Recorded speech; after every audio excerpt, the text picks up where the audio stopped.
Good evening, everybody. It is May 26th, 2026, and at the end of the day, we're covering all of the big news today. We're going to be covering the Iran war, Trump's recent statements on everything going on with this deal, the agreement, but also requiring Iran to surrender, wave the white flag, and just call it all quits. And again, we've been seeing this back and forth from Trump for a while now. At the same time, we're also going to be covering a lot of the information happening inside of Israel, some of the breaking news happening with the Lebanon war, and Operation Arrows of Fire. And I pronounced that wrong yesterday. But at the end of the day, be sure to like, share, comment, subscribe. And at the same time, we're also going to be covering Russia's imminent strike on Kiev and their warnings to essentially clear out all U.S. diplomats from the area. So a lot of big news happening. We're going to be covering the maritime traffic. We'll also be getting into Hassan Piker, this entire story that developed with him essentially getting in trouble and subpoenaed by Congress, essentially for cooperating with Cuba and also for things he had done that had violated, apparently, journalistic laws and whatnot. And we will talk all about that. But what are your thoughts on these things? What are your thoughts on all of the breaking news? We're going to be covering it here tonight. But at the end of the day, my thoughts on the matter, I think that when we look at where things are going, the Iran war is going to continue. When we look at all of the analysis, the open source intelligence, and the patterns that it's been telling us when it comes to maritime traffic, which we're also going to look at, along with the flight tracking, all of this data, it seems like this war is only going to pick up. So all of the rhetoric out of Trump, J.D. Vance, the negotiation efforts, it seems kind of meaningless when we see that this war is only continuing on and on and on. And it's just back and forth rhetoric. And then, of course, we also have all of these statements being made, essentially right on Mondays, pretty much, that are impacting the markets. And so we'll be looking at that too, all of the markets. So at the end of the day, be sure to like, share, comment, subscribe, support the information, and let's get right into it. So Donald Trump made a Truth Social statement today. He actually made one in the last hour or so, pretty recent, 6:37 p.m., just before this stream started. He made this, and what he had said. But we'll start with this quote. And at the end of the day, I thought it was quite interesting. When we look at all of this, I think it's very important to think about what is Trump really doing. And when we look at what Trump's doing, he is pretty much setting the standard and the precedent that we're not going to be ending this war anytime soon. Okay, so this is what it had said from Donald Trump. Here's a little clip from it. To ensure that the world's #1 state sponsor of terror. So he had said this. Nuclear weapon. Oh, and they won't. They will never have a nuclear weapon. I'm sure you know that. Similar to Netanyahu's rhetoric, the Israeli rhetoric that we see. One of them was Major Ariana Savino Lindsay, and we're joined by her great family, Omira, Darren, Zevin, and Wick. Stand up, please. So again, this is what Donald Trump had said, and now we're going to kind of read this Truth Social post. So he had made this post not too long ago. It was around 3:30 p.m., and he said, if Iran surrenders, admits their navy is gone and resting at the bottom of the sea, and their air force is no longer with us, and if their entire military walks out of Tehran, weapons dropped and hands held high, each shouting, I surrender, while widely waving the representative white flag, and if their entire remaining leadership signs all necessary documents of surrender and admit their defeat to the great power and force of the magnificent USA, the failing New York Times, the China Street Journal, the corrupt and now irrelevant CNN, and all other members of the fake news media will headline that Iran had a masterful and brilliant victory over the United States of America. It wasn't even close. The Democrats and media have totally lost their way, and they have gone absolutely crazy. So again, these were President Trump's statements earlier in his Truth Social statement. And then at 6:37 p.m., this was his other Truth Social statement that he had made. It's critically important that the CFTC's exclusive authority over the prediction markets is maintained and that they will thrive. Under my leadership, we are setting rules of the road that are the gold standard for the states. We cannot have scum like Chris Christie, Latita James, Tim Walz, and J.B. Pritzker setting the rules. Other countries are after this new form of financial market, and we want to remain at the top. Likewise, and even more importantly, we are currently the crypto, Bitcoin, etc., capital of the world. Other countries are trying diligently to replace us in that capacity, but we won't let that happen. It is a major industry, and we must protect it. Mike Selig, CFTC chairman and respected by all, is doing a great job. Thank you, Mike. President Donald J. Trump. So again, in my opinion, this is a hint to the Income and Clarity Act. If you've been following crypto, if you've been following the entire crypto markets, and again, when we look at the crypto markets, we see a lot of big things happening with that. But this is really what it's all about. We're really seeing the development and the emergence of in a brand new appreciating market. Donald Trump obviously wants to protect crypto because his family has made a lot of money in crypto over, World Liberty Financial and Trump meme coin. Yeah, we all know the story. Billions of dollars made in one night. We get it. But at the end of the day, it is also important for the retail investors, and cryptocurrency is important for the future of America. How else are we going to pay off that $39 trillion debt? Okay, so Bitcoin sitting at $75,759.67. Ethereum sitting at $2,069.40. And then again, XRP at $1.32. Solana is at $83.62. Dogecoin at 10 cents. Hyperliquid at $59.60. So the market's down a little bit from yesterday, and the fear and greed index tells us that people are becoming a little bit more afraid of the market versus the past 2 weeks. Okay, this number was at around 44 to 53. Now the fear and greed index is down at 37. So people are becoming a little bit jumpy about the markets. But on top of that, we also have the oil markets and how that's being impacted. WTI crude at $93.59, Brent crude at $99.58, Murban crude at $95.05, and natural gas at $2.90. And then on top of that, of course, we have the gold markets, where gold is down $59 today from yesterday at $4,511.90, and silver sitting right around $77.20 an ounce. So those are the markets right now and kind of what we're looking at with all of that. We got a lot of news to cover. We got a lot of headlines to look through. But ultimately, what do you think about it all? Israel just launched Operation Arrows of Fire. Schools closing across northern Israel tomorrow. Beirut evacuating tonight. The IDF Home Front Command is telling its own civilians to prepare for what's coming. This is either Netanyahu trying to sabotage the deal, or he's trying to cause as much damage as possible before ending the war at Trump's orders. Trump can push for peace, but he can't stop the next 48 hours. And so what has happened in the last 48 hours since this tweet? We went over this yesterday. This was at 3:28 p.m. yesterday when this was posted by Mario Nawfal. But when we look at today, May 26th, well, Israeli strikes kill 31 in South Lebanon as Israel expands ground operations. So we said this was going to happen. As if you were watching this channel, you would have understood that we were analyzing, predicting that there was a good chance that Israel's Operation Arrow Fire was going to take hold and continue moving on Lebanon, and in their words, using the Gaza Model. Okay, Israel said it was stepping up its attacks on Hezbollah in southern Lebanon. Israeli strikes on southern Lebanon killed 31 people on Tuesday, the Lebanese health ministry said. As Israel said, it was intensifying attacks despite a truce in its war with Hezbollah. The Iran-backed group, meanwhile, said it faced Israeli troops entering the southern town of Zatar al-Sharakai, as the Israeli military said it was expanding its grounds for operations. In a statement, the health ministry said 31 people, including at least 4 children and 3 women, were killed in attacks and 40 wounded. 14 were killed in Burj al-Shamali near Tyre, 5 in Kawathariyat al-Riz, 4 in Habush, and 6 in Marikai, and 2 in Salah. An AFP correspondent in the southern city of Nabateh reported airstrikes following an unprecedented warning in the city and saw plumes of smoke rising from various locations within it. Lebanon's state-run national news agency said that one of the strikes hit the vicinity of a public hospital, causing significant damage to the hospital's departments. The Israeli military issued evacuation warnings for at least 50 southern and eastern towns and villages on Tuesday, including Nabateh City. An Israeli military official told AFP that troops had begun operating beyond the Israel-announced Yellow Line in South Lebanon, which runs around 10 kilometers or 6 miles deep inside Lebanese territory. And we remember that the Israelis have been wanting to take the Golan Heights in Lebanon.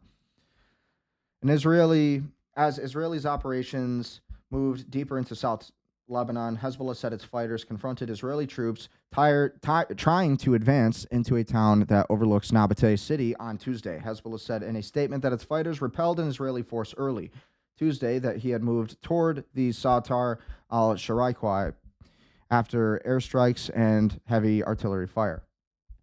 The group claimed responsibility for a series of drone and rocket fires on Israeli forces in the town, and it said that it engaged directly with them.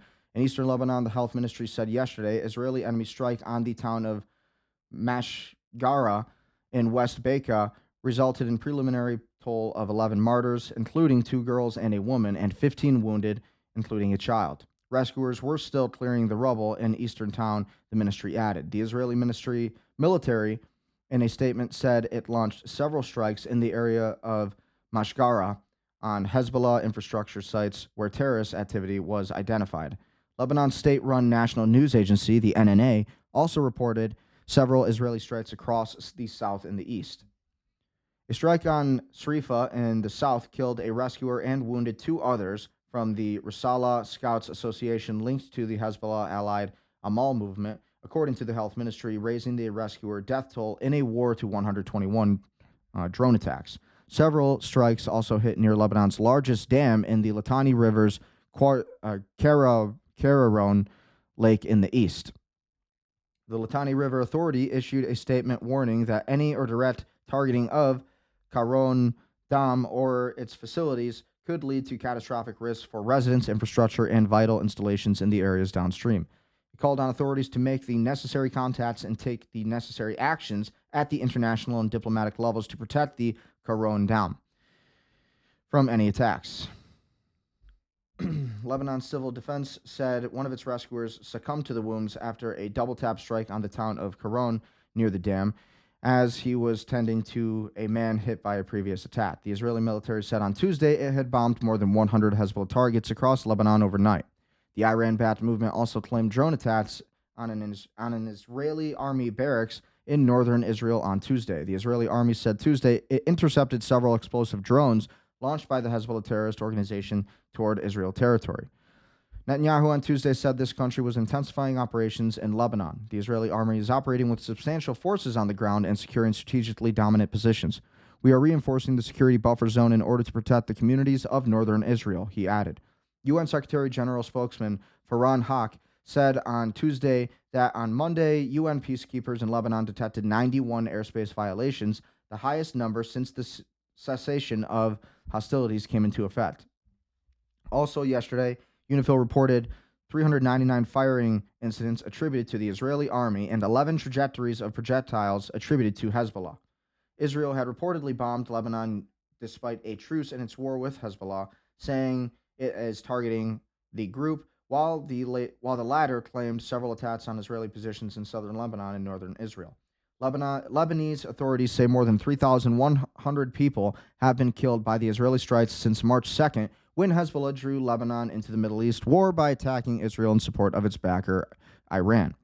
So again, lots of big events and stories happening. Okay, when we look at this, this is also footage which emerged from the Israeli strikes on Somar in eastern Lebanon's Bekaa Valley. The source is TABZ. Pretty crazy. So again, this war is ramping up. Who knows at the end of the day what's going to happen, but to me, if you ask me, I think the Israelis are going to keep pushing forward northward of the Lebanese southern border and past Tyre, and Tyre is on the western coast of Lebanon. And again, pretty much the Israelis have taken everything upwards, or at least when you look at the maps, northwards of Odessa, which is on the eastern side of Lebanon, and then everywhere south from there. So really, when we look at this, it's going to be quite a show. Multiple Israeli airstrikes hit Somar in eastern Lebanon's Bekaa Valley a short while ago. Somar hits in the western Bekaa, an area Israel has reportedly targeted as Hezbollah stronghold and weapons corridor. Pretty big news.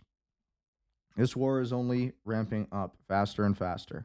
The question is, are people ready for it? Are people paying attention? Are people going to fight back?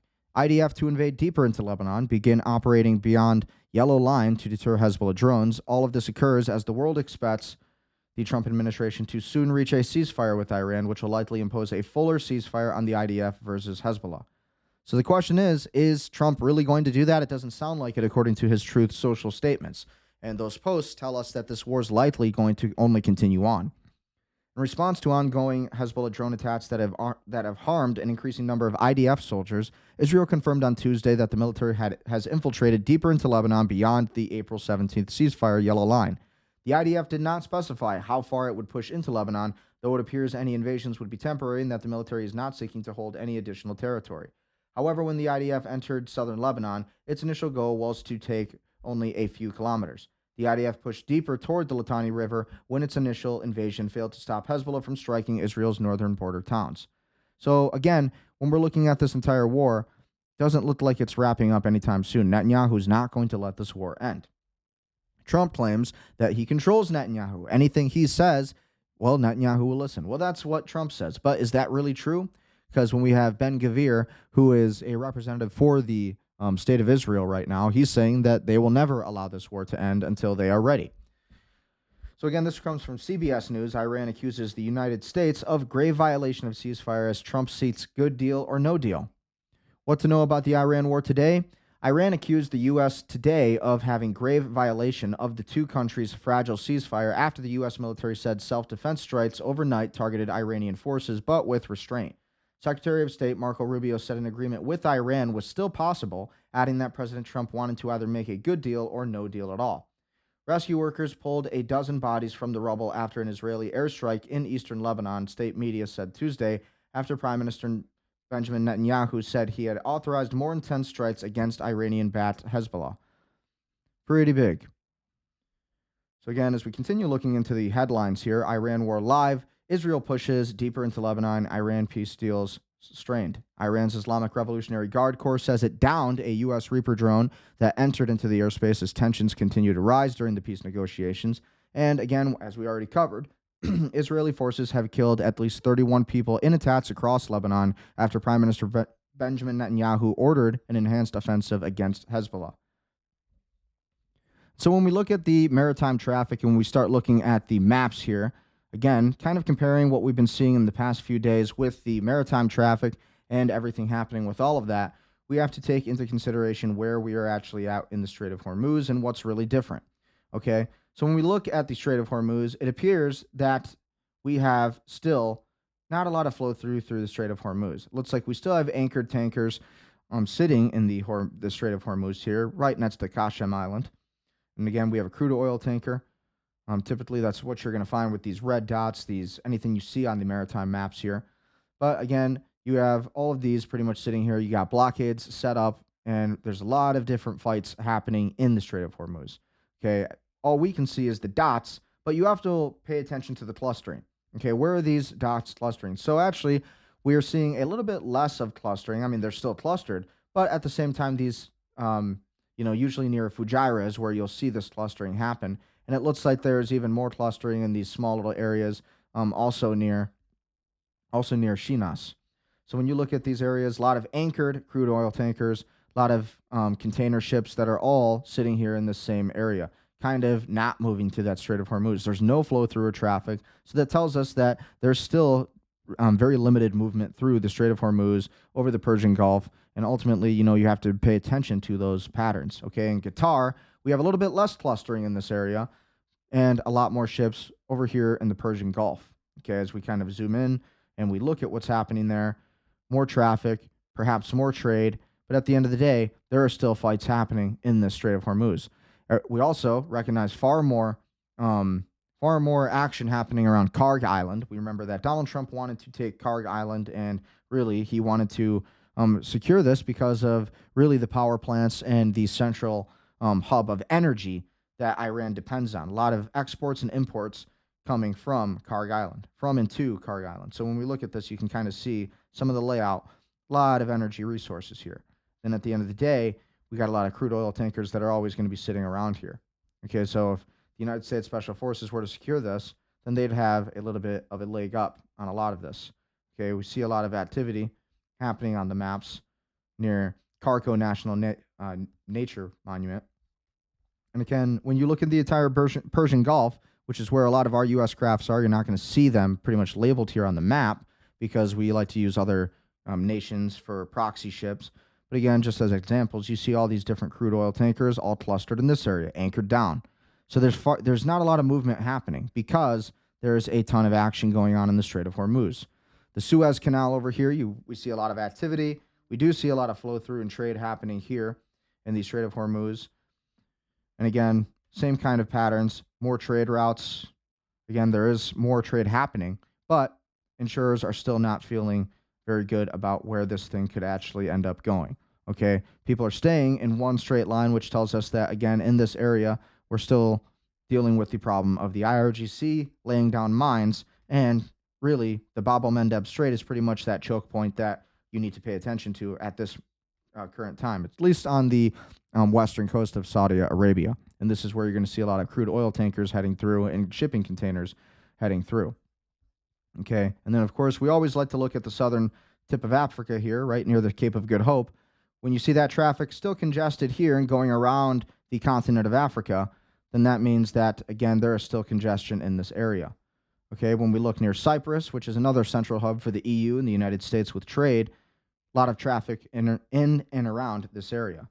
When we look near Lebanon, okay, we also have to consider the traffic that's here. Not a lot of maritime traffic. You have some shipping containers, you have general cargo ships, ultimately not a lot of activity. Bulk carriers, typically what you're going to see in the Lebanese areas. Okay, and again, Tyre, this is where my cursor is right here. This is pretty much what was already attacked yesterday. And so again, maybe they updated it, but ultimately this is what we're dealing with. Okay, so you can see the smoke in the sky and see a lot of activity that's happening in the area of Tyre. Okay, so you have to pay attention to what's really being done in this area. Okay, again, this is the western or the eastern coast of Lebanon. And again, the Israelis have occupied a lot of Odessa, which is on the western corridor or the western side of Lebanon. And again, you see a lot of battlefields in this area. They've already taken north upwards of this area, just a bit beyond Odessa. Okay, and they're continuing to move. And you see all of these battlegrounds here. Okay, so as you continue looking at the maps, everything's destroyed, a lot of buildings pillaged. You can see signs of combat. You see signs of broken down buildings. You see UN centers sat right near these battle zones typically. This is UNP 915. And again, always near a war zone. Very interesting observation. Right here, you can literally see black smoke in this screenshot here as we zoom in. So again, you could see this is where a lot of these missile strikes, drone strikes, they are all happening here, wiping out the entire area of western Lebanon. So they're right about up here, up to Nabateh, and this is where they're going to be going forward. And I think they're going to be really taking all the way up to Beirut, right? Beirut's already been occupied by the Israelis for a long time, so they want all of Lebanon, and I think they're going to be succeeding in taking that pretty soon. And then ultimately, we also have India, and we have Sri Lanka. We have Cambodia and all these different areas where you'll see a lot of maritime traffic happening as well. So very important to pay attention to that when we're talking about shipping, when we're talking about patterns and pattern recognition. Okay, so what is the current status of the Iranian airspace right now? Iranian skies are heavily restricted and largely avoided by international commercial carriers due to ongoing U.S.-Iran conflict. Although the initial ceasefire was reached on April 8th, 2026, the region remains in a high state of high military alert. Most recently, the Civil Aviation Organization of Iran issued a strict notice to air missions, NOTAM, that effectively closed most airports in the western sector of Tehran flight information region. Again, you have a lot of UAE flight trackers that you're actually going to see in this area more than anything. Okay, so when we look at this, I was actually tracking this earlier. I thought this was kind of an interesting find. This doesn't really have a label on it, but you can see the route where this is going. And to me, this looks like maybe it's some kind of information drone, something like that. But you're not really seeing where this is going, beside in this area of Qatar, in the Persian Gulf. And so why? Is this a UAP? What really is it? And again, not a lot of traffic over the Strait of Hormuz right now. And typically, when we do track these flights, it'll be some kind of UAE flight. It'll be close to it. So you got to pay attention to all of the traffic happening. You got a Bangladesh flight here. We have Indian flights. Again, we have Saudi Arabian flights, Jordan, some of these bigger aircraft. You got France here. You have the Netherlands. So ultimately, not much air traffic over Saudi Arabia or the Persian Gulf or the Strait of Hormuz right now. We look at these flights. We have, again, Jordan, we have Egypt, and then we have Egypt as well. So again, not too much air traffic activity right now in this area. So it's important to pay attention to all of this. Okay, and then when we look at the fires, according to NASA's tech here, we're able to see some of the fires that happened just today. And you can see a lot. You can really judge this and see wherever you see these fires. That's kind of what we're dealing with when it comes to, what we're seeing at a large scale. So these little red dots will tell you where these fires are happening. And sometimes that just means that these are energy centers, these are high energy zones, and that there is actually activity going on, or sometimes this can actually mean some kind of war activity. Now, we're not suggesting that, of course, but we have to look at everything that we can find in this Persian Gulf. Some of these dots in the middle of the sea here, the middle of the Persian Gulf, for example, perhaps these were aircraft, or not aircraft, perhaps these were maritime vessels, right? Because you can't really see an island here. Maybe they were, offshore oil rigs. Could have also been that. But you don't typically see those here. Typically, you'll see that kind of activity here where you have high oil production and energy zones here. Okay, so again, we had a fire here. Whatever that means, maybe that tells us that there was some kind of activity going on over in this area. Okay, but it does look like there was a lot of energy going on there. So we got a lot of fires that have happened in the Strait of Hormuz, the Persian Gulf area today. And if we zoom in, looks like we may have had some kind of activity over here, just north of Qashem Island, or just east of Qashem Island. Or west, I mean. So when we look at this, interesting. Looks like we potentially have an entire power plant, and it looks like it's been pretty messed up. So what's really going on here? Okay. Desalination plants, maybe? Water treatment plants. When we look at all of that, it appears there had to have been fires there, according to what we're looking at on the map. Again, this comes from NASA's firm's technology. Again, Qatar telling us the same thing. Notice that we did see drones, or it looked like there was activity today in Qatar. But what's going on here? Again, all of this could be just standard activity that you'll see in these areas because these are pretty much power and energy zones. But always interesting to pay attention to. Perhaps there could have been some kind of strike. We did see aircraft flying right over this area just a few moments ago when we were looking at the flight tracking. So just have to pay attention to the patterns and really what's going on. Okay. More activity over here in terms of fires.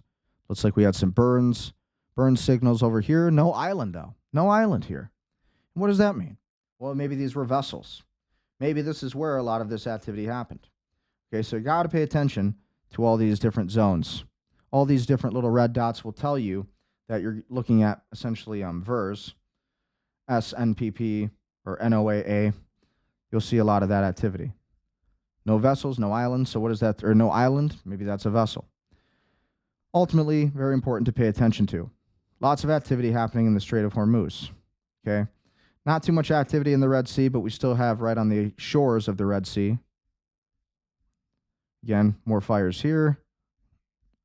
A lot of these are typical because you'll see energy zones, you'll see nuclear facilities in these small areas.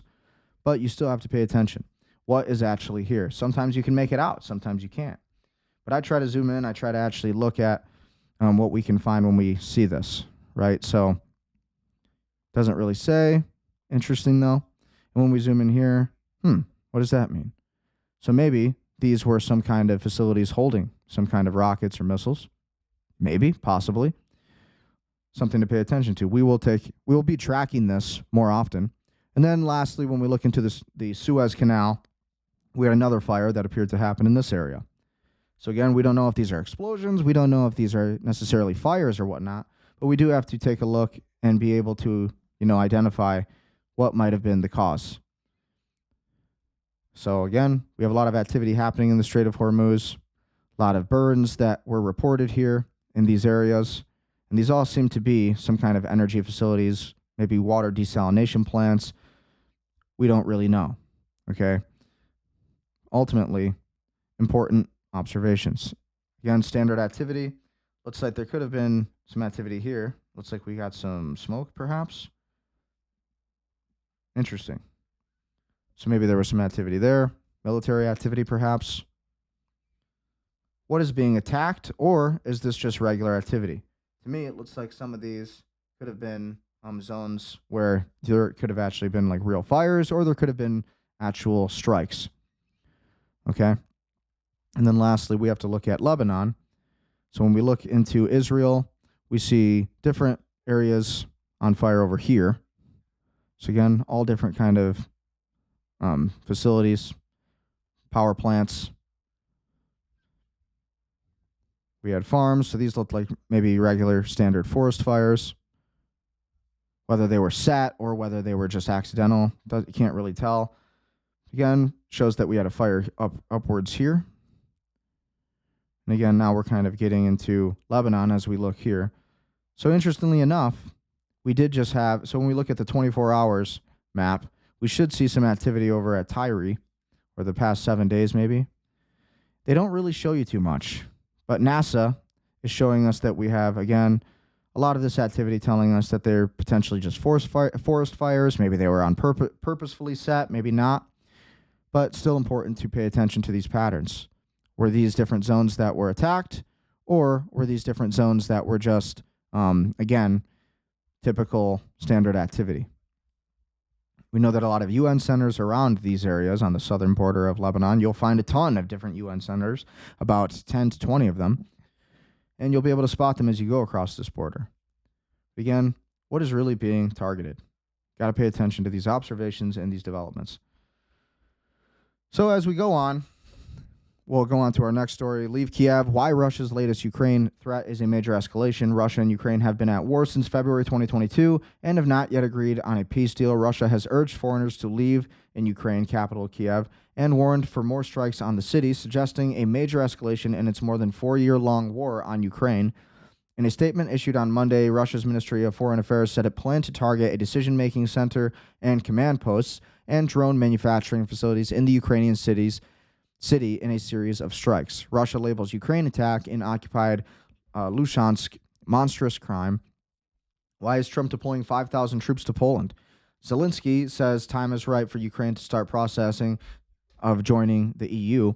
Due to these facilities being allegedly scattered throughout Kiev, Moscow told foreign citizens, including personnel of diplomatic missions and international organizations, to leave the city as soon as possible. Again, they are warning. Lavrov has warned a lot of U.S. diplomats that were in the area of Kiev to leave because there is probably going to be something that could happen, maybe while I was on this stream, maybe after this stream. But it should be some kind of activity tonight that we're going to see. And we'll cover it all tomorrow for sure if we don't catch it tonight.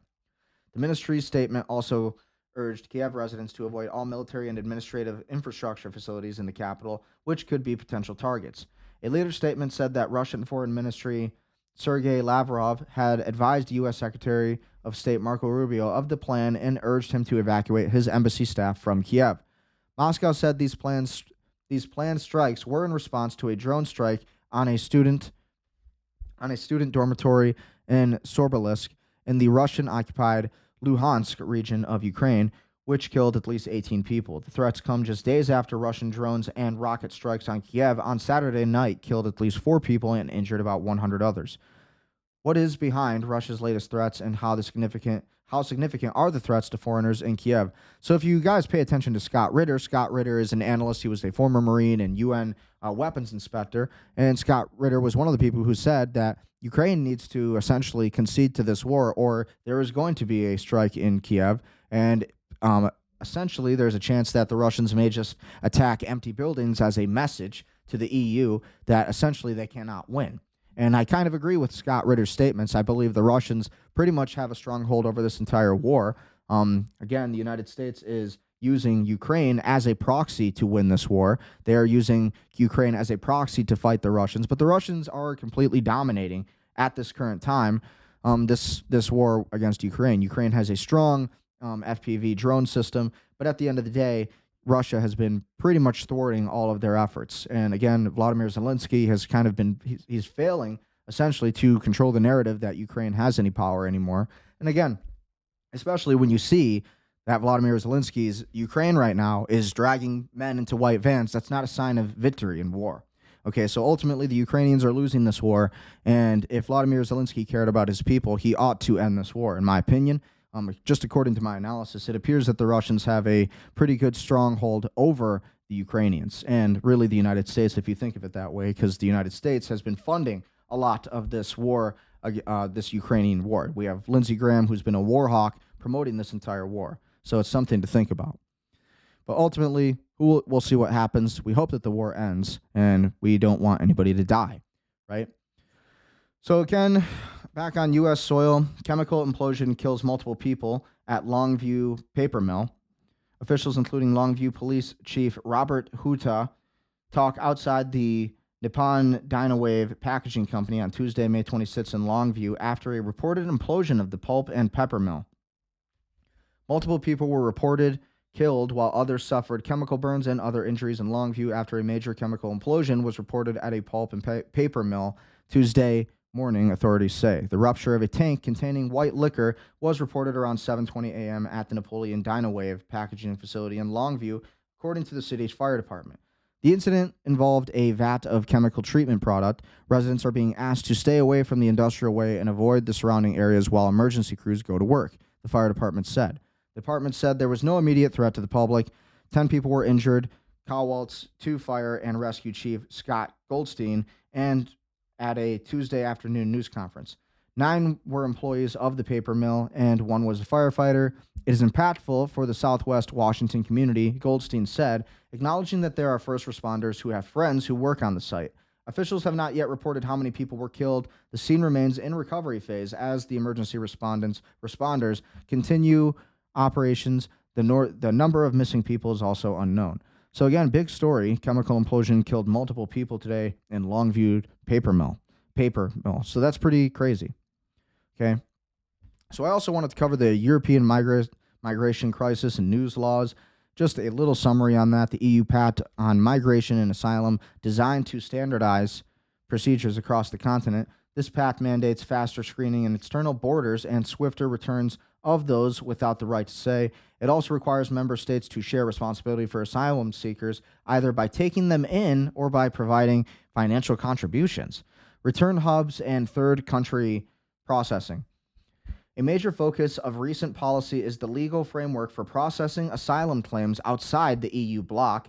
This includes establishing return hubs in a non-EU country to transfer individuals with final deportation orders. Stricter, broader procedures. Revisions on the return directive expand detention capabilities and make it harder to reject asylum seekers to evade deportation. The ETIAS implementation. To secure external borders and manage visa-free travel, the EU is also rolling out the European Travel Information and Authorization System for short-term visitors. So again, they're just giving all of these migrants all of these resources and then making the native people pay for it. So it's pretty crazy to look at that, how sadistic and horrible. And wait till this happens to the United States. It's already happening. While these laws are meant to create a more organized and secure system, they face ongoing legislative debates regarding implementation timelines and criticism from rights groups who warn about the arbitrary detention risks. For a complete breakdown on policies, you can explore the EU Migration and Asylum Policy Hub or read the Brookings Institution analysis on Europe's political shift. So again, I wanted to look deeper on this because on X, what you're hearing about is the new Ireland law that requires the allowed entry, the permitted entry of more migrants. So despite Google AI telling you that they're cracking down on immigration, well, it looks like in Ireland, they're making laws to allow for more illegal immigration. The assumption that Ireland passed a law requiring it to accept more migrants is a common misconception, as Ireland's recent legislative changes are actually designed to restrict migration, speed up deportations, and enforce stricter entry rules. So again, as we read deeper, though, it gets a little weird. Ireland has officially passed the International Protection Act 2026 to align itself with the broader EU Migration and Asylum Pact. The confusion regarding allowed entry likely stems from the mandatory solidarity mechanism within the EU Pact. This mechanism requires member states to either host a minimum quota of asylum seekers or pay financial contributions to help frontline nations, meaning Ireland will have a legally defined quota rather than an open-ended intake policy. So again, they pretend that this is a good thing, but there's basically just saying, well, now you have a quota. There has to be a diversity quota in Ireland. It cannot be just Ireland. We must bring in more immigrants. It must be an immigration thing. We have to allow more in, and you are going to pay for it, Ireland. And so again, what happens when that happens to the United States? It's already happening in the UK as well. Accelerated screening and asylum processing. The asylum application process timeline will be compressed from an average of 2 years down to a 6-month target. Broader procedures, a fast-track 12-week processing window will be enforced for applicants from safe countries of origin or those without documents. Individuals in this category are not legally authorized to enter Irish territory while their case is being evaluated. Biometric screening. Dublin Airport and regional Garda stations will mandate biometric enrollment, fingerprints, and facial scans linked to the European Eurodac database to catch multiple asylum claims across Europe. Tighter rules on citizenship and financial dependency. Extended waiting periods. Refugees must now wait 5 years instead of 3 before becoming eligible to apply for Irish citizenship. Welfare restrictions. Applicants who have received certain social welfare payments within the preceding 2 years are now restricted from naturalization. Rent contributions. Employed migrants living in state-provided international protection accommodation must now contribute financially towards their rent based on their income level. So that's good. Restrictions on family reunification. Under the updated Family Reunification Review Guidelines, sponsors can only bring immediate family members, spouses, and children under 18. Extended relatives are no longer considered. Financial proof. Sponsors must prove they meet strict income thresholds and have suitable accommodation arranged for any family members who are approved to arrive. All applicants must be made from outside Ireland. Expansion of deportation and revocation powers. Swifter returns. Rejections from the fast-track system lead directly to an intermediate 12-week deportation window. Status revocation. The Minister of Justice holds expanded legal powers to revoke refugee status on grounds of national security, public order, and serious criminal behavior. And so, again, a lot of big stories with that, and there's clips all over X. You can really look more into it yourself. Just type in Irish migration, Irish mass migration, and you'll see all of these stories talking about how now the Irish people have to pay like $20,000 for these immigrants, and basically now the Irish have to be okay with a quota of certain amount of immigrants coming into their country. So it's like it used to be just native Irish, like you were Irish and you're Irish if you live here, and there was just basic common sense stuff. Now they're creating laws. Well, there has to be a diversity. Well, there has to be a quota. Well, we have to bring in these immigrants and those immigrants. And what is that really doing? Is that really protecting Irish citizenship? I don't really know about that, and especially when they're making the Irish people pay like 20 grand, at least in U.S. dollars equivalency, to make that all happen. On to our next story. I wanted to talk about Hassan Piker saying they're after your boy as Cuba trip investigated. This has been a big conversation on Twitter. They're talking about how Hassan Piker has been subpoenaed, and the reason he's been subpoenaed is essentially because he's been aiding the Cuban government, and essentially you can argue whether or not you agree with that, but the potentiality is it's like, you know, you're dealing with somebody who's, again, giving aid to the Cuban government, who's a communist government right now. Whether you agree with that or not, it's like you're kind of aiding and embedding somebody that the United States is actively trying to take over. And at the same time, Hassan Piker has also abused animals. I mean, we also know that. Again, his dog, he put like a shock collar on his dog, and he did that on a live stream. Again, he celebrated the death of Charlie Kirk, and those people who follow him celebrated the death of Charlie Kirk. And so it's like, this is what Nick Fuentes, if you watch Nick Fuentes' show, he's been talking about this, and they've been on this Twitter war with one another. And essentially, so it's like you look at this story, it's pretty crazy. Left-wing political influencer Hassan Piker has addressed a report that he is subject to a U.S. federal investigation into whether he violated U.S. laws and sanctions by visiting Cuba. Piker was served a subpoena for his trip to the Caribbean island in March, along with Susan Medea Benjamin, co-founder of the activist group Code Pink, and according to Fox News digital citing documents it had received from the Treasury Department's Office of Foreign Assets Control. Addressing his viewers, Piker said during a live stream on Sunday, "The news is not great, okay? I mean, it's bullshit, but still not great that they're after your boy. They're up my asses." This is what Hassan Piker said. So when we look deeper into that story, again, we got more on X when we look at this. So first thing you type in, when you type in on Twitter X, Hassan Piker subpoenaed, you will see Benny Johnson pop up. Ask yourself why a Twitch streamer was taking 40 Americans on a convoy to communist Cuba. Ask yourself why Code Pink, a radical feminist group, was organizing it. Ask yourself where the money came from. The Treasury Department is asking those same questions, and the answers potentially tied to the Chinese Communist Party. That's absolutely true, by the way. The Chinese, we just went over it yesterday. If you watched my show, we talked about how the Chinese have been really providing aid and all these care packages, and I think it was about $815,000 that China included with this aid to the Cuban government. And again, because the United States, they are kind of trying to control an entire regime change in Cuba right now. So the Chinese have been trying to thwart that by keeping the energy grids going for Cuba. And so that's kind of what's going on with that situation. The United States wants to take Cuba. Trump wants to take Cuba. And ultimately, the Chinese are saying, no, you're not going to take Cuba. We're going to give aid to Cuba. And Hassan Piker put himself right in the middle of it with this Code Pink organization providing aid to them as well. So really, he's aiding and abetting not just Cuba, but also a proxy of another enemy, which is China, the Chinese Communist Party, who we are in a trade war with right now. Okay? So again, here's the story on that, and this is kind of more context on Hassan Piker facing Fed subpoena over the Cuba trip. The Department is now investigating Piker and Code Pink, who hosted his trip to Cuba. The feds are looking at funding for the trip, which some think is tied to the Chinese Communist Party. Also under scrutiny, American businessman and social activist Neville Roy Singham, who has donated to Code Pink in the past and has alleged ties to China through his business dealings. The investigation is looking at his trip, which involved as many as 40 American citizens who joined what is being called a Marxist convoy to Havana. The Trump administration wants to know if Piker and Code Pink violated U.S. laws and sanctions in support of Cuba's communist government. For now, nobody has been charged. Interesting. People have a right to be stupid and support socialism, okay? Despite all the things that you and I might say against that. What they don't have a right to is receive payment, and that is what the feds are investigating now. They haven't been charged with a crime. They're just checking if they have received any payment for the propaganda.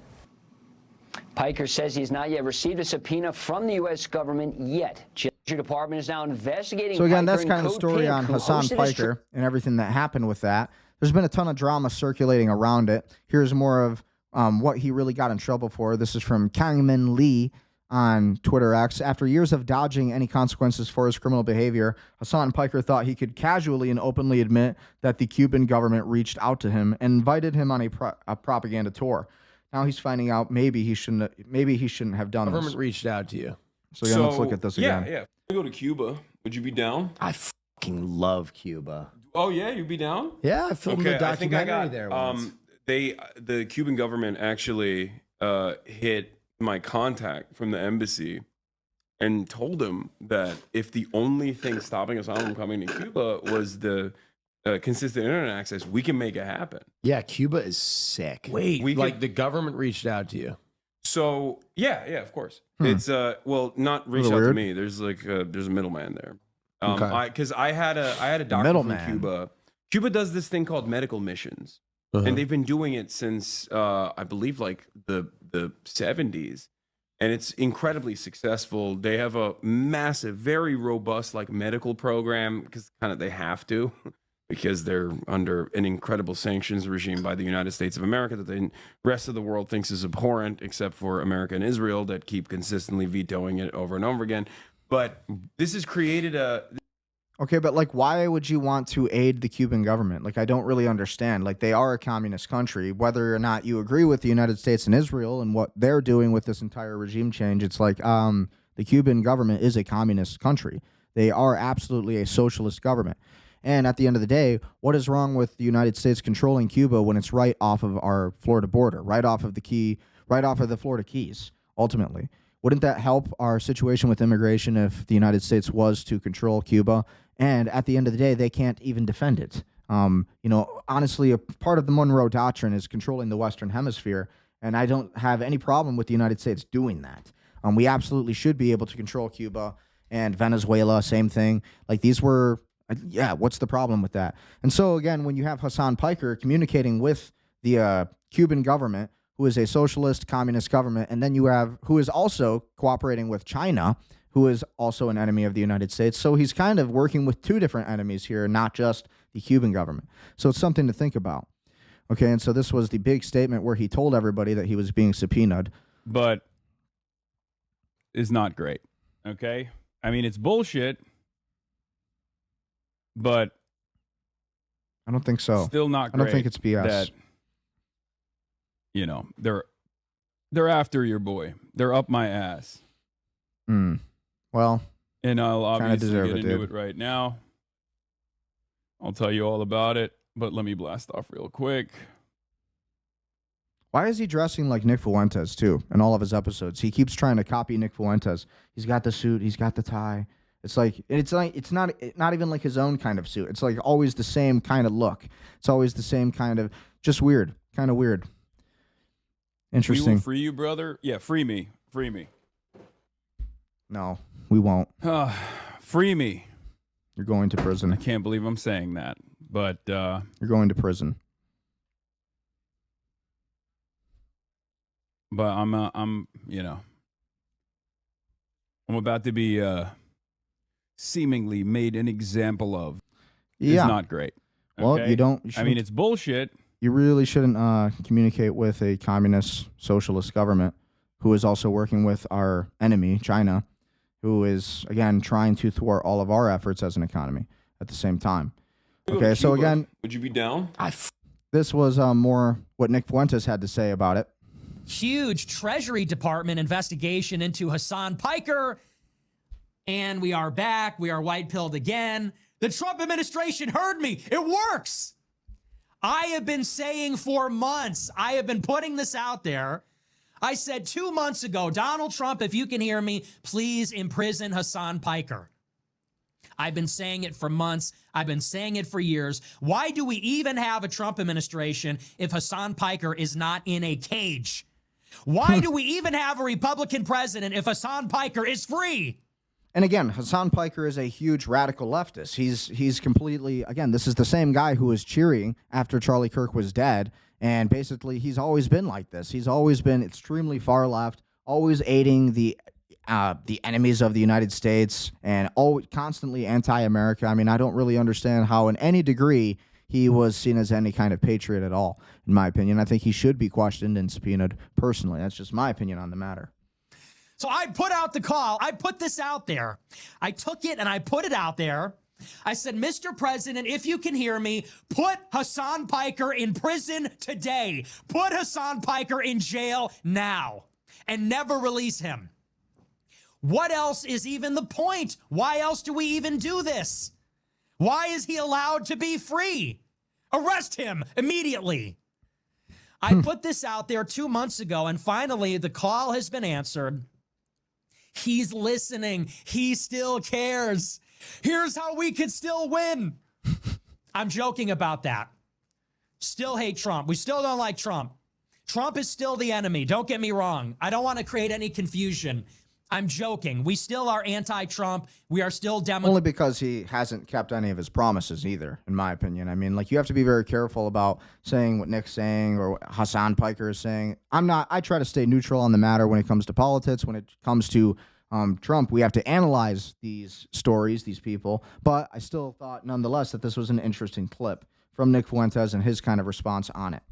Okay, and so again, white-pilled again, you have a lot of people talking different stuff about this entire thing. And apparently there was like a whole Twitter drama between Nick Fuentes and Hassan Piker. Let's look into that. They've been going at it.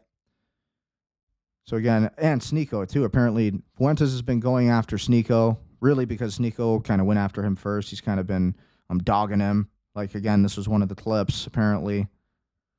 They were saying that Nick Fuentes is a Fed. He's not Professor working Yang for... Sorry, but Nick history. Fuentes clearly has a political agenda. The guy's a smart guy, but some of his conclusions are clearly manufactured. He's not working from first principles. I mean, he's a pretty smart guy, and some of the things he says, some of the things he says is like... Maybe you ought to listen to him. You know, someone's paying you to say that. I don't know, okay, but I'm saying, like, something going on with Nick. Sorry, but Nick... I mean, at the end of the day, you know, I think he's just pretty talented. So again, we're looking at, I'm trying to look for this Twitter drama that happened between him and Piker. This Hassan Piker. Nick Fuentes, Hassan Piker. They were going at it today, so I just wanted to look more into that. So again, Hassan Piker called for violence against Nick Fuentes a day before Charlie Kirk was assassinated, by the way. So that's interesting. You got to get one of those like Haz al-Dink type motherfuckers to just like eat his ass alive, you know? Let him fight. They just hate each other. It's hilarious. Whatever the fuck his name is. What is it? The Albanian dude? No, we got to, you know. Yeah, so interesting. Asmund Gold commented on it. Yeah, so Nick Fuentes had said Hassan Piker should be banned on Twitch. This was on September 15th, 2025. And there was something recently. I think this might be it. Starting to glitch a little bit. Ultimately, that's kind of the story on that. Everything's starting to glitch out here now. So when we look at this, though, pretty crazy story. So again, when we continue looking at some of these different stories here, I wanted to look at some of these videos and what's new in the media today. Once you allow the government to take your guns, they will come for everything else. In my country right now, you cannot legally own pepper spray. UK. Women are not allowed to carry pepper spray in this country. Insane. Like, when women can't even carry pepper spray, what kind of country do you have when criminals are obviously always going to have access to guns? They're always going to have access to guns. Again, we covered that. Now, so again, we're looking at other new stories on X here. NASA has revealed a plan to build a permanent moon base on about the size of a city as part of a historic push to keep humans living on the lunar surface full-time by 2032. The U.S. plans to drastically reduce the military forces and equipment it provides to NATO and Europe, increasing pressure on European allies to make on greater responsibility for conventional defense. According to Spiegel, Pentagon Representative Alexander Velez-Green last week informed NATO officials in Brussels about proposals that could significantly reduce the U.S. contribution to the NATO force model, including a reduction in the number of fighter jets, strategic bombers, warships, submarines, drones, refueling aircraft, and aerial refueling capabilities. So, at the end of the day, not really good for the NATO. Not really good for NATO at all. But ultimately, NATO wants to keep these wars going, in my opinion, when you really look at all of this. Again, we had Trump administration proposing NDAs for federal workers to crack down on leaks to journalists. That's a little interesting. The IDF ordered immediate evacuation of 5 southern Lebanon villages north of the Zarani River, citing Hezbollah ceasefire violations. Says it will act forcefully in response. And then another big story that happened today, ICE deployed pepper balls on pepper spray, and at anti-ICE protesters, agents rushed into their vehicles and exited Delaney Hall Detention Center in Newark, New Jersey. Oh, jeez. Leftists always just got to give you a headache. Okay. So again, this was kind of the story. You have these protesters who are anti-ICE, and then you have ICE who's just trying to do their jobs. It's like, we need to arrest these people. We need to arrest these far-right radical leftists.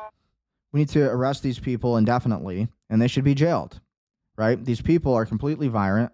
I'm not talking about ICE here. I'm talking about all of these far left radical leftists. Absolutely insane. These people just never learn. Like, who are they defending? These people are defending the invasion of all of these different immigrants coming into our country. Like, how can you ever have a powerful country when you have your own Americans, your own people who are advocating for mass migration, advocating for all of this? And again, these people are completely crazy. ICE is just doing their job. And again, people say, oh, ICE is they're not real cops. It's like they're federal agents. They're like a step above police. Their training is harder than regular law enforcement, actually. And so it's insane to think that, these radical leftists have any power at all when it comes to what's going on right now. Absolutely insane. Oh, man.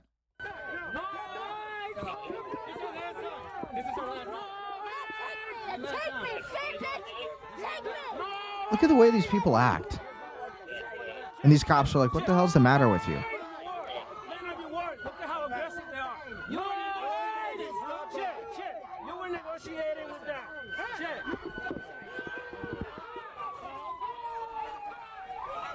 Unreal. Oh, YouTube's not giving me views. Must be because they don't want this story getting out. Of course. All the biggest news, all the biggest stories, YouTube never shows it. Look at the way these people act. The radical left. Absolutely insane. Mentally ill people. And they need help. And the first way to help them would be to jail them. These people need to go to jail. Ultimately. What good is the radical left when they're not even letting federal agents do their job, which is to deport illegal immigrants? We need more of it. We need to deport more illegal immigrants. Absolutely insane. There's just no accountability. And I blame Trump because this is why people are against Trump, because, you know, President Trump was the one who pulled these agents out of Minneapolis and gave these people this kind of motivation to keep doing what they're doing. The anti-police stuff, all this crap. They have too much power. When really we need to be able to beat these people in the streets, quite frankly. I mean, honestly, there needs to be real accountability for it. So again, this is what you're seeing today.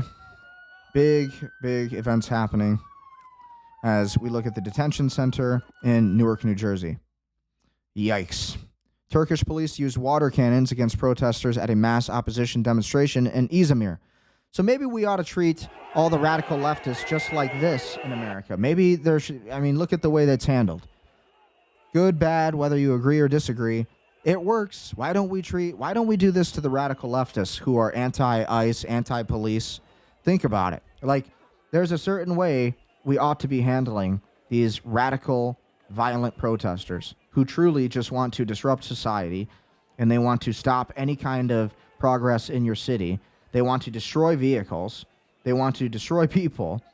They're the same people who would celebrate Charlie Kirk's death. You know, like, get them out of here. You know, we should be deporting them.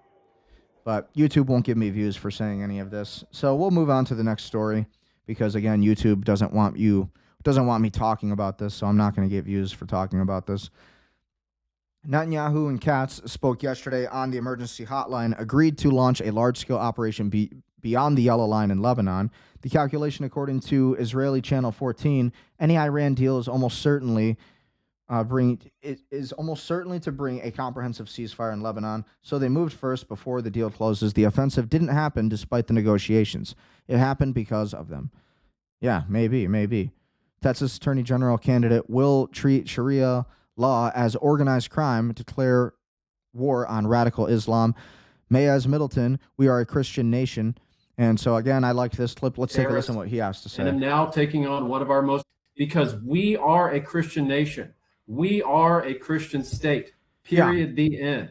We are. I took on our foreign adversaries as well. Stopped China from buying our land, tripled border security, designated cartels as terrorists, and am now taking on one of our most growing and biggest threats, which is Sharia law and Islamification.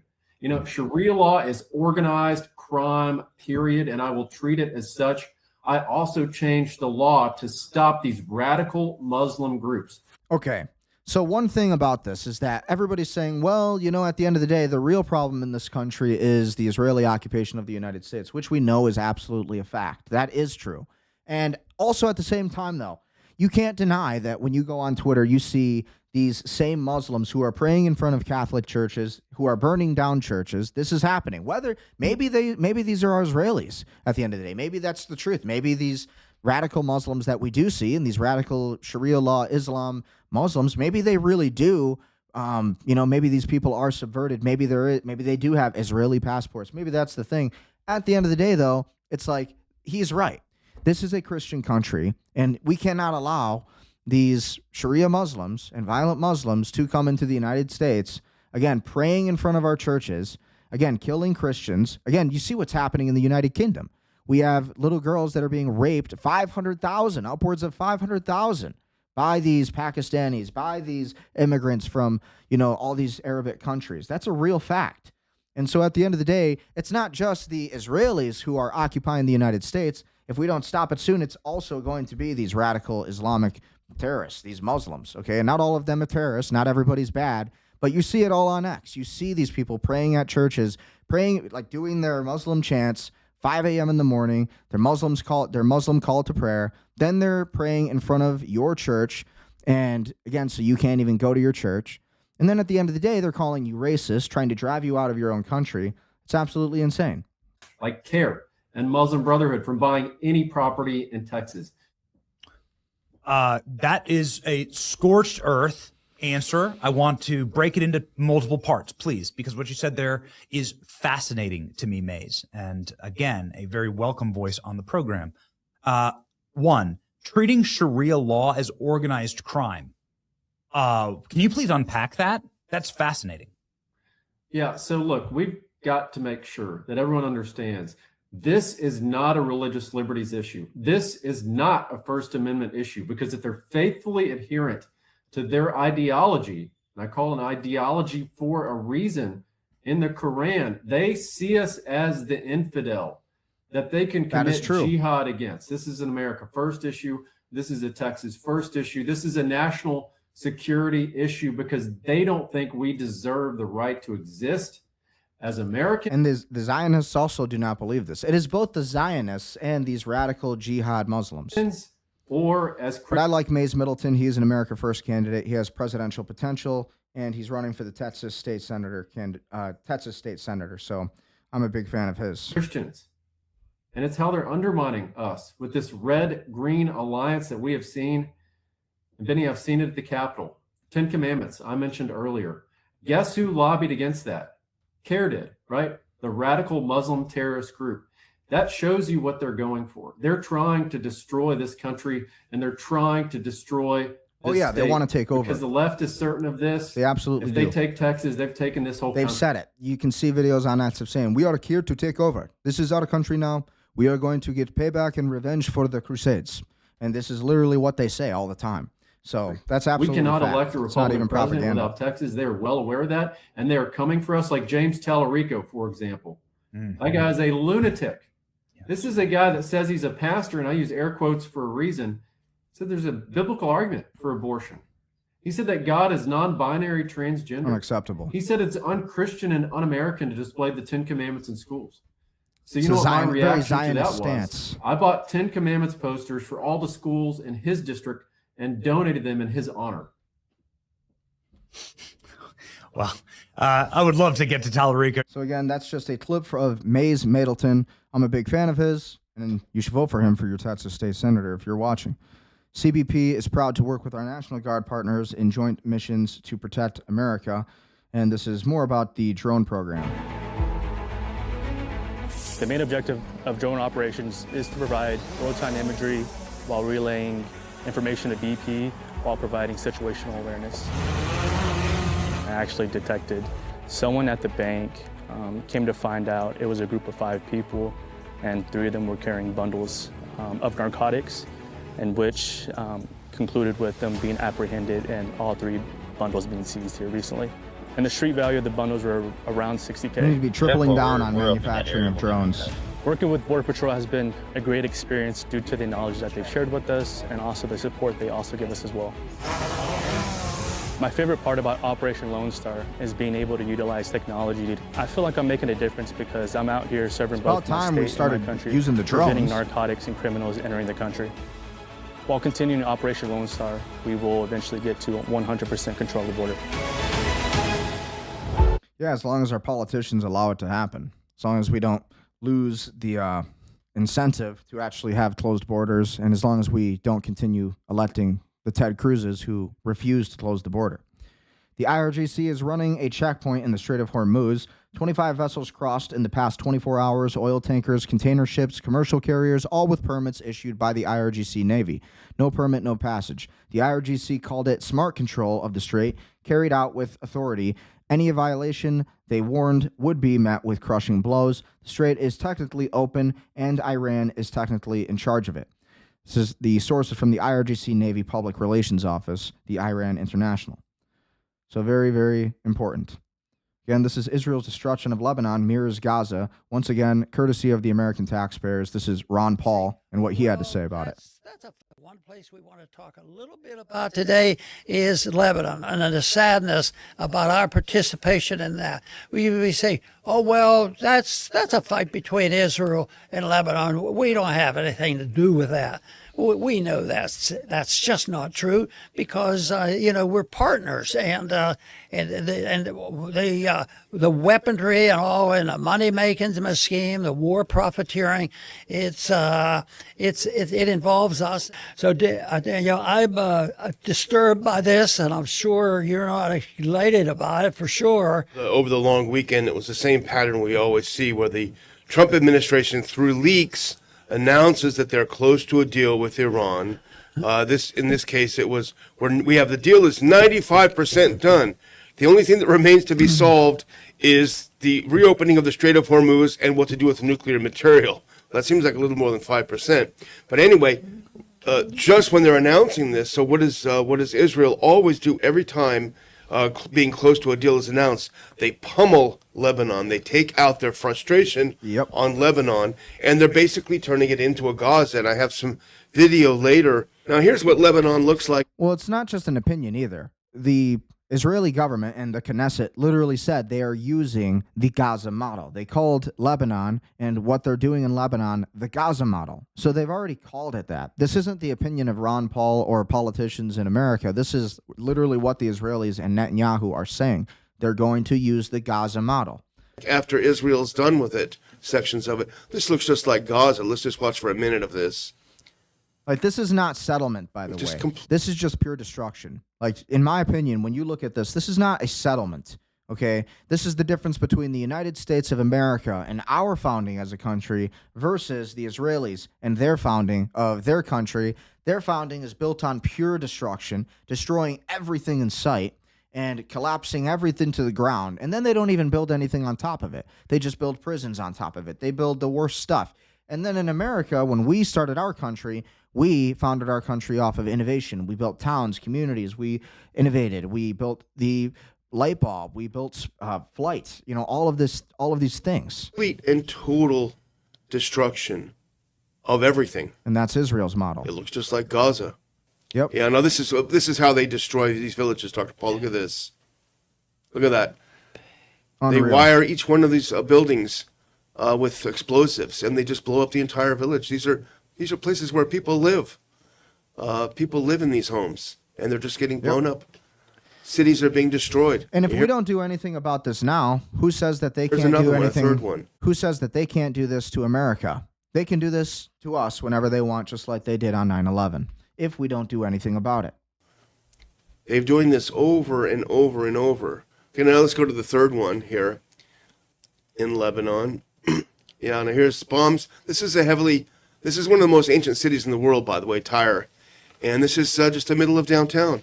Israel just hits it with a bomb. Let's watch this one. Boom. Someone's house. Just like that, gone. And it goes on and on and on. I mean, this is not normal behavior. It's not. But somehow they're getting away with it. And the worst part of it, Dr. Paul, is that they do it with our stolen tax money and with our weapons. It's 100% true. That's the real problem, I think. If only YouTube actually had a soul and they would allow these sound bites that I'm making to get any kind of views. If only they would show these clips that I'm trying to show people, because if YouTube had a soul, then we would actually have people who were aware of this. But instead, I get censored and banned every time I talk about it. But I refuse to not talk about it. Estonia's P4P high-speed interceptor drone being live tested in Ukraine, built by Tallinn-based Alatar Group, is a hybrid VTOL drone. 4 electric motors launch it vertically, then a rocket booster ignites for high-speed horizontal sprint. Its purpose is to catch Russia's new jet-powered Shahed Garan 4 drones, which fly 350 to 500 kilometers, too fast for normal propeller-driven FPV interceptors. Interesting. Scary sound. And apparently the FPV interceptors can't touch it. Can't hold a candle to it. So again, powerful technology being made today. And it's all being used to commit genocide in World War III. Micron Technology reached a $1 trillion market value for the first time as its shares surged more than 18% following UBC's price target hike over $1,600. Rose more than 18% on Tuesday. Micron Technology topped $1 trillion in market value for the first time on Tuesday, crowning a dizzying rally that has cemented the largest U.S. memory chip maker as one of the standout winners of the AI boom. Micron shares rose more than 18% on Tuesday, pushing the stock to a record high after brokerage firm UBS more than tripled its price target on the stock to over $1,600. The milestone underscores the central role of memory chips used to store and move data in AI infrastructure and reflects a broadening of the AI trade beyond chip makers like NVIDIA, whose processors train and run AI models. Micron's ascent also gives the U.S. a strong contender in a memory chip race that has largely been led by Asia so far. South Korea's Samsung Electronics, the world's top memory chip maker, has already hit the $1 trillion milestone, while the country's SK Hynix is also closing in. And this is why China wants to take Taiwan, because a big location where they are building a lot of these semiconductors and these kind of chips is in Taiwan. And this is why the Chinese want Taiwan so badly. Why they're probably going to get it too, based on the negotiations that were recently just held between Donald Trump and President Xi Jinping. Chip stocks in general continued their surge on Tuesday, with Marvell Technology rising more than 10% in morning trading, while Qualcomm added as much as 8%. Shares of Broadcom and Intel were also higher. All helped push the Philadelphia Semiconductor Index up nearly 6% to an all-time high. Very big news in the semiconductor industry.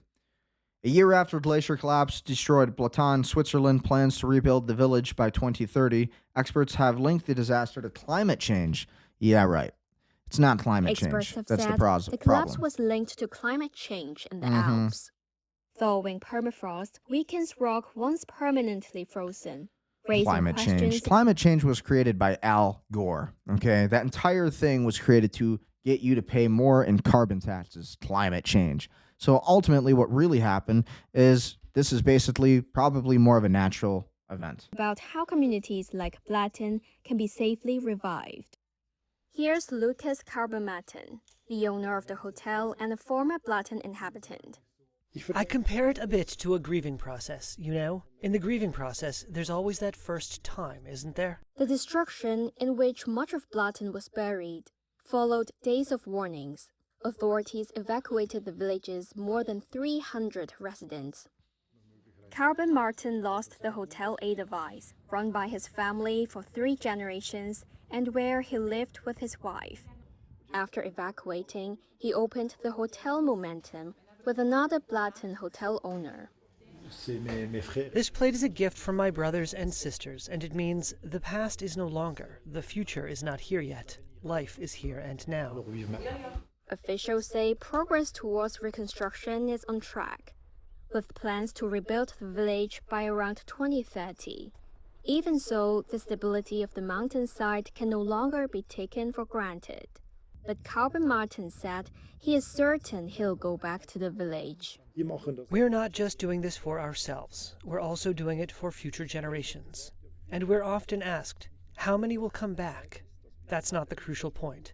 What's crucial is that we build the infrastructure for a village, that we develop the land where people can build again. We will see. Interesting. Will they have this rebuilt by 2030? Who knows?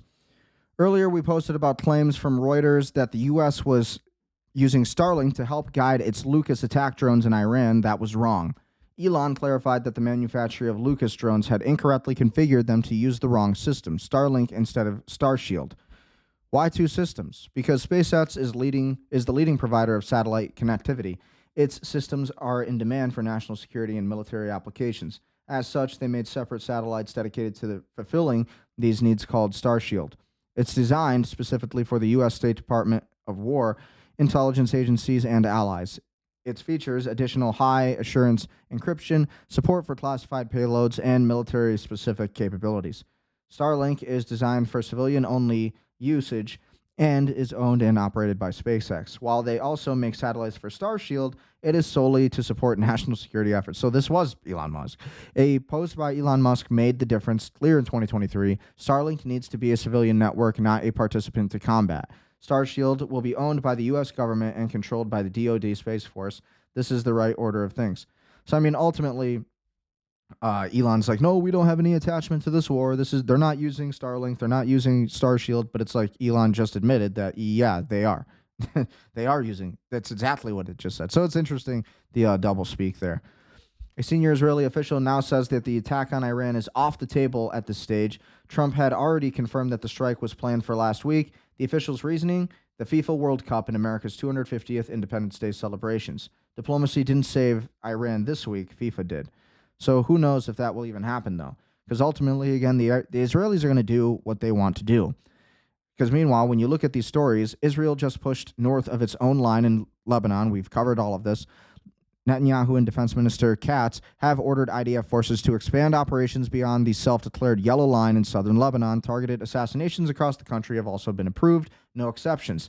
The scale of destruction is staggering. Israeli assessments put roughly 70% of the homes in frontline border villages as destroyed, around 10,000 out of 15,000 structures, all classified as Hezbollah infrastructure. The timing is telling.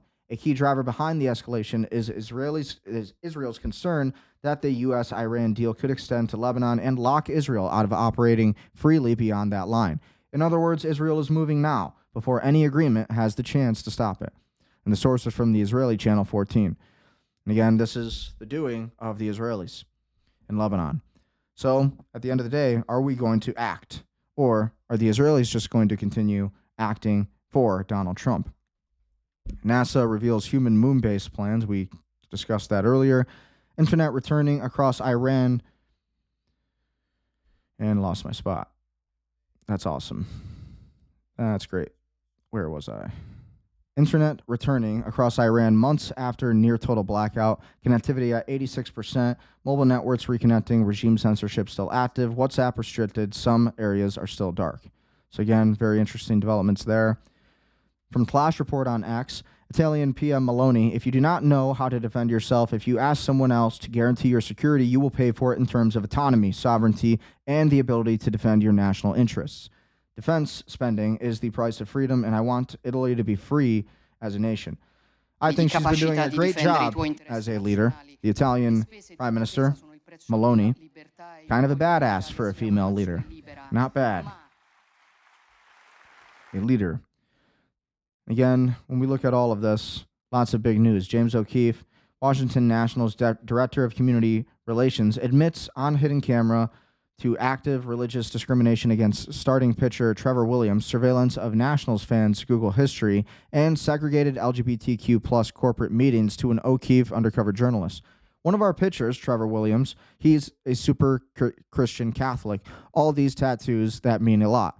The Dodgers had a group who were drag queens who sometimes dressed up as nuns. He, Trevor Williams, went on social media like, "This is my religion, you are all mocking it." Because of that, the Washington Nationals don't use him, Trevor Williams, on social media. That's pretty interesting. Like when they're like, is a hot dog a sandwich? And like the players come up, you know what I mean? Like we, the Nationals, don't ask him Trevor Williams. If you ever come to the Nats game, the Nationals game, there's someone on our team who is responsible for figuring out everything about you and assigning you into a bucket of people. If you're accepting cookies, we're getting a plethora of your Google history. Baseball to make money by selling out to Palantir. So again, let's rewind this a little. I am on the community relations team, so like corporate social responsibility. The director of community relations for the Washington Nationals of the MLB reveals unethical behavior within the management of the Washington baseball team, including religious discrimination against a starting pitcher. One of our pitchers, dude, Trevor Williams, he is very Catholic. The Dodgers had a group out to the stadium who were drag queens who sometimes dressed up as nuns. They look he went like on demons. like a social media like, "This is wrong, this is my religion, you all are mocking it." Because of that, we don't use him on social. Like when they're like, "Is a hot dog a sandwich?" And like the players come up, you know what I mean? Like we don't ask him. potentially a violation of Title VII of the Civil Rights Act of 1964. Sean then also reveals the Nationals Park is executing a surveillance strategy on Washington Nationals fans. If you ever come to a Nats game, there is someone on our team who is responsible for figuring out everything about you. We're getting the plethora of your Google history. And claiming they're, quote, Insane. using baseball to make money by selling out to Palantir-like defense contractors. We're trying to Bingo. use baseball to make money. And a lot of that is like defense contractors, the Palantirs of the world. Then he goes on to claim that some corporate meetings are And you thought segregated as baseball women was just only a game. or gay only. You would thought be they well didn't within their care about rights to these say things, if you did don't you? identify as a member of the LGBTQIA plus population, you shouldn't be at this specific meeting. There are some spaces that should only be for those people. And even discloses that he has a secret agenda to promote communism to Nationals fans. There is a Join the Communist Party poster up in my kitchen. I would love to find ways to, every home run is a $100 donation. That's communism, you know what I mean? That's redistributing someone's wealth. And a lot of people will tell you when I come to a baseball game, I don't want to think about that shit. If you're a sports fan and we piss you off, where else are you going to go? Either way, I don't give a shit. It just goes to show this is the real agenda behind what they're really doing in the MLB today. You thought baseball was just about baseball. You thought it was just about the game and entertainment, when really it's always a psyop. Everything is a psyop. Everything is an agenda and a psychological programming operation. Russia's ambassador to Azerbaijan wants to move a planned parliamentary meeting of Baku into Shusha, the symbolic heart of the reclaimed region of Karabakh. The pitch: let Russian MPs into the reconstruction firsthand. Shusha fell to the Azerbaijan in 2020 after decades of Armenian control. Holding diplomatic talks is a much of a statement as a meeting. So again, very interesting. And so again, a lot of big stories. Israeli strikes hit a building in western Gaza in an apparent assassination attempt targeting a senior Hamas figure. Israeli officials said that the target was Mohammed Odeh, described as Hamas's new military wing leader. Casualties were reported, but the outcome of the strike remains unclear. So again, when we look at the footage of this, pretty wild. Again, we had an explosion by the Israelis. And again, supposedly on Hamas's new leader, but we don't know the status as to whether or not he survived or he was killed. I wonder how many of these generals and military leaders have faked their death. We also have to remember that that there was a strike on Netanyahu's brother's house, and that there was AI photos that were and videos that were put out by the Israeli Knesset of, Netanyahu having 6 figures, and then all of a sudden he was apparently alive. So we always have to think, what is the truth? Are we being told everything that is actually true, or are we being lied to? So this is the individual that they essentially targeted, apparently, allegedly. The United States has informed European allies its plan to significantly cut its military contributions to NATO. We talked about that. Israel just killed Mohammed Odeh, Hamas's new military commander and one of the architects of October 7th. The man they picked to replace the leadership of Israel already eliminated, but didn't last long either. Hamas is running out of people to promote. Very interesting. So we're going to see what developments come of this. But that's pretty much all we're going to cover tonight. And at the end of the day, what do you think about this war? What do you think is going to happen with the Iran war? Ultimately, my opinion on this and the assessment is that the United States has to stand up to the state of Israel overall. Yes, we do have a radical jihadist problem in this country. We do have a problem with radical Muslims trying to take over the European countries and then the United States and Canada, of course. We also have this Indian invasion that is happening. That is a very real problem that is happening. But what's even a bigger problem is the Zionist sect in our government that appears to be controlling Donald Trump's judgment, all of his decisions, thwarting these peace agreements, and at the same time disregarding any kind of peace agreements. We have the Israelis who are doing whatever they want. They want to go and take northern Lebanon. They want to go and take all of these lands. They have already conquered the Golan Heights of southern Lebanon, and now they want to keep moving northward until they have all of it. They already secure Beirut. Okay, and then Tripoli is also a known place for traffickers and all of this kind of activity that is essentially run by the Israelis. So you have to understand all of the activity that's going on in this war seems to be in the benefit of Israel only. This Iran war seems to be only in the benefit of Israel. And essentially, everything that we've been doing under Trump's guidance has been leading us to Israel's benefit first. And even he says this. But Trump says he controls Netanyahu. Well, I don't really see that as being true. It seems like Netanyahu is controlling President Trump. So I guess we're going to find out. But ultimately, what do you think? And at the end of the day, I have nothing else. We'll be covering more of the news tomorrow. We'll be getting more back into this, seeing what's new in the algorithms, and we'll be covering more of the geopolitics. And with that being said, be sure to like, share, comment, subscribe, support the information, and I will see you next time. Stay prudent, stay powerful, and stay wealthy.